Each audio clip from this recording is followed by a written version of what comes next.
All right. Hey class, if you're listening to this video, that means that you are ready to move on to the drafting process of the Moby-Dick literary analysis. If you see right here, I have posted this student example of the literary analysis. It's under this heading in the documents that go along with the paper. Now, what we're going to do first is kind of talk just about the MLA formatting, which is pretty simple, but I do want you guys to know how to do that. So you can see that the information's on the left-hand side, but then there's also some information on the right-hand side.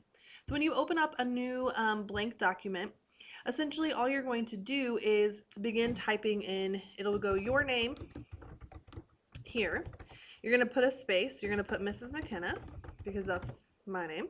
You're going to then put in English language arts 3, and you use Roman numerals, and then the date that it's due. And the date that it's due is the 25th of February 2015. Okay? Up in the upper right hand corner, you will be able to go in and do an insert, and you're going to choose, I usually go with page number because it seems a little easier. You're going to put, or you're going to pick top of the page and on the right hand side. So what that does is it enters a place for you to put that in, and it'll automatically put the 1. So in this name it would be your last name. I'll put mine and a space, and then you're done with your page number. You'll notice that right now it's just on page 1, but because this is gray, that tells you that it's going to show up on every page. This stuff you only want to be on the first page. After you've done that, you can go ahead and click enter, and then of course you're going to want to center your title. So you'll go back to home and choose center, and then your title, oops, goes here. And then you'll go back over, and of course, because it's a paper, you'll left align and indent, and this, you'll indent. So this is where the paper will begin. And of course, you'll continue on throughout the rest of the paper. You'll probably go into a page 2, but that gives you just the general how to set up your paper. And actually, what I should have done is probably clicked enter twice to create a little more distinction. So anyway, that's how to set up the MLA. But getting back to the paper itself. Now, first thing you're going to want to do, or it could be the last thing depending on what kind of person you are, is you're going to want to title your paper. You'll notice at the bottom of the literary analysis sheet, I did give you an example title. You're more than welcome to use Diction, Imagery, and Symbolism, Revealing the Power of Darkness and Moby-Dick by Herman Melville. You may also come up with something of your own. It's up to you. So let's look at this first paragraph. Just like I had asked you to in the analysis planning document, you're going to start off your paper with something to the effect of, in his novel Moby-Dick, Herman Melville shows some of the chief characteristics of the dark side of American Romanticism, the nature of evil and the power of darkness. You need to make sure you mention the title, the author, and what characteristics of American Romanticism you're going to choose to focus on. You do want to include this sentence or something very similar. I shouldn't say this sentence, but something very similar to this sentence, and it has to have the title, the author, and the fact that this is dealing with the dark side of American Romanticism.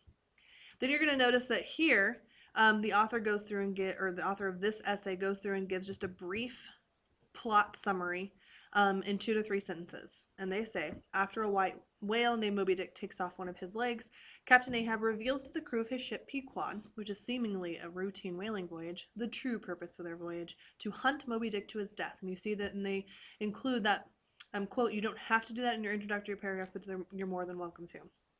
Ahab unveils a soul tormented by hatred and a thirst for vengeance. He acknowledges that he will go to any lengths to kill Moby-Dick, which he views as an unknowable evil that confronts him personally and mankind in general.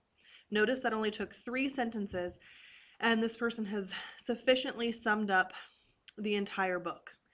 They go out on a voyage, it's a revenge voyage, and Ahab believes this whale to be extremely evil.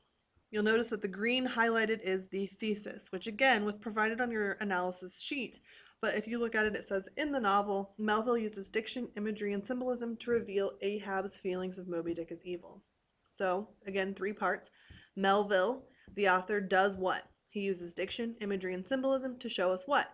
To reveal Ahab's feelings of Moby-Dick as evil. You really do need to have every portion of this sentence in order to create a succinct thesis. You may choose to say something like, through the use of diction, imagery, and symbolism, Melville reveals Ahab's feelings of Moby-Dick as evil, or some variation of that, but really you're going to use pretty much this wording. So, because I used diction first, my first paragraph is going to be about diction, my second will be about imagery, and my third will be about symbolism. Let's look at the first paragraph. Ahab's feelings of Moby-Dick as evil are illustrated through Melville's use of diction. Ahab describes the white whale as an inscrutable malice, an unfathomable evil. When addressing his crew about the whale, Ahab invokes the phrase death and devils, likening the whale to a deadly, devilish creature.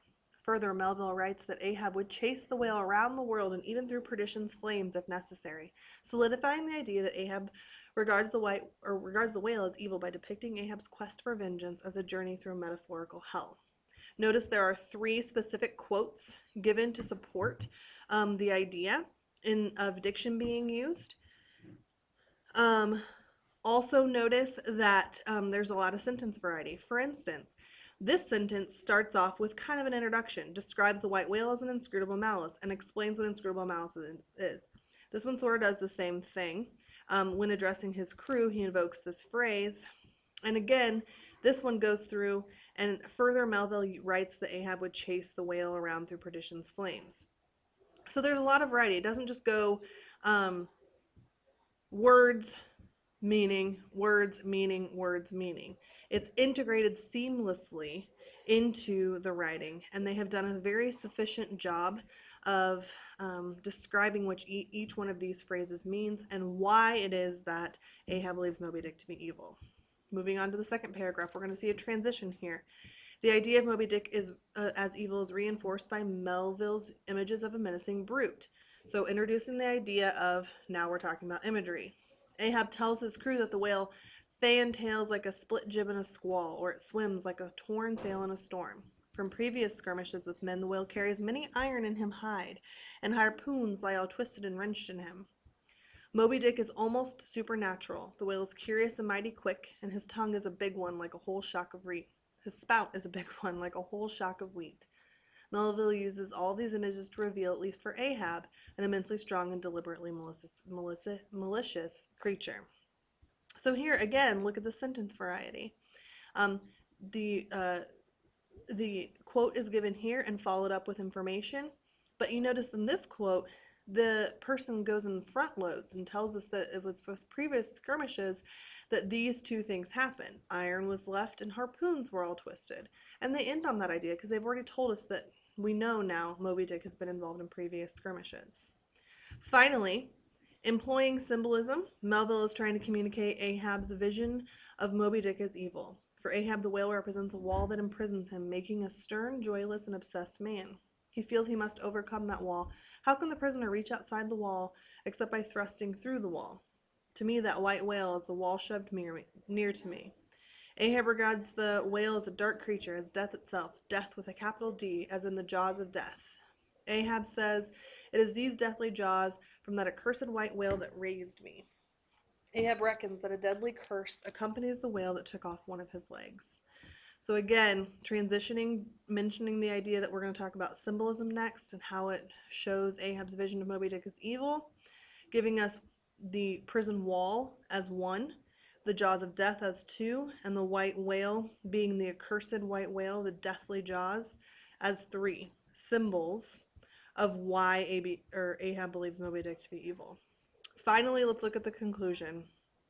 Here, you'll notice that this looks very, very familiar because it is essentially the thesis restated in a slightly different way. So Herman Melville's use of diction, imagery, and symbolism reveal why Captain Ahab regards Moby-Dick as evil. You are quite literally taking your thesis that you mentioned up here in green and rewriting it in a slightly different way to begin your last paragraph. While Melville uses these literal elements to show the dark shadow Ahab casts over the white whale, the author's use of these elements also reveal a character consumed by darkness himself. So here we're getting that final thought. Driven by hatred and vengeance against the brute, albeit a dumb brute that scarred him, Ahab seeks to wreak that hate upon him. Again, here's a quote. You don't have to include that, but you're more than welcome to. Even if it means committing blasphemy against nature and God. Talk not to me of blasphemy, man. I'd strike the sun if it insults me. Who's over me?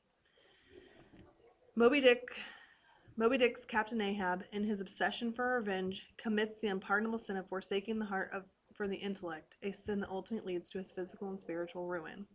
So the final thought here is essentially that Ahab goes mad. So you're going to want to give me your thesis restated, give me a final thought. You're summarizing the whole thing, being driven by hatred and vengeance. All of that stuff you've mentioned before, you're now restating it and leaving me with the final thought. And that is your rough draft. And then finally, MLA format calls for a works cited page, which you can directly pull this works cited and put it into your paper. I'm not going to know any different, and this is correct. So use this. If you have any questions about this, please, please, please do not hesitate to contact me. Shoot me an email or find me during second or third block, and I'll be more than glad to sit with you. These rough drafts are going to be due by the due date that's listed in D2L, so please be checking that and use this model as a guide. Thanks so much.